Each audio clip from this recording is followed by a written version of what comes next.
Made in Korea നെറ്റ്ഫ്ലിക്സിൽ streaming ആരംഭിച്ചിട്ടുണ്ട്. ഇന്ന് 12:30-ക്കാണ് റിലീസായത്. ഞാൻ അത്യാവശ്യം കുറെ കെ ഡ്രാമ കണ്ടിട്ടുണ്ട്. പക്ഷെ ഒരു കെ ഡ്രാമ കാണുമ്പോൾ നമ്മൾ അവരുടെ പെർസ്പെക്റ്റീവിലൂടെയാണ് നമ്മൾ കൂടുതൽ ആ ഒരു സീരീസ് എൻജോയ് ചെയ്യുക.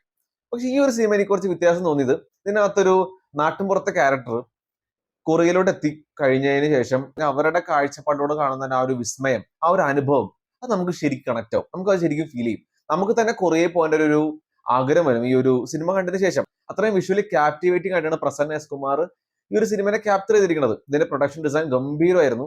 അതേപോലെ തന്നെ ഹേഷം വളരെ സ്മൂത്ത് ആയിട്ട് മ്യൂസിക് ആഡ് ചെയ്തിട്ടുണ്ട് ഈ ഒരു സിനിമയിൽ.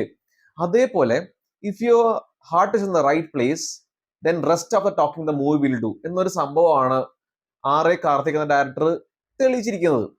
എന്തുകൊണ്ടെന്ന് വെച്ച് കഴിഞ്ഞാൽ എനിക്ക് ഈ സിനിമ കാണുമ്പോൾ എനിക്ക് കുറെ പോരായ്മകൾ ഫീൽ ചെയ്തായിരുന്നു. Old school film making style, old school story telling, old school editing.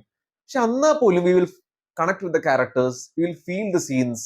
നന്നായിട്ട് ഇമോഷണൽ ഡെപ്തും ഫീൽ ചെയ്യുന്നുണ്ട്. നന്നായി തന്നെയാണ് എഴുതി ഡയറക്ട് ചെയ്തിരിക്കുന്നത് ആർ.എ. കാർത്തിക്. സെമ്പകം എന്ന ക്യാരക്ടറിന്റെ ഒരു ആഗ്രഹമാണ് കൊറിയയിൽ പോകാൻ.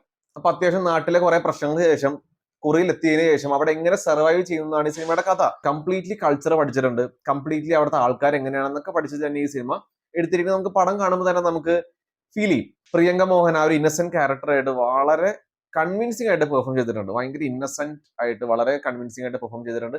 പിന്നെ ഇതിനകത്ത് കുറെ കൊറിയൻ ആക്ടേഴ്സ് ഉണ്ട്. അവരൊക്കെ എന്ത് ഭംഗിയായിട്ട് അഭിനയിച്ചിരിക്കുന്നത്.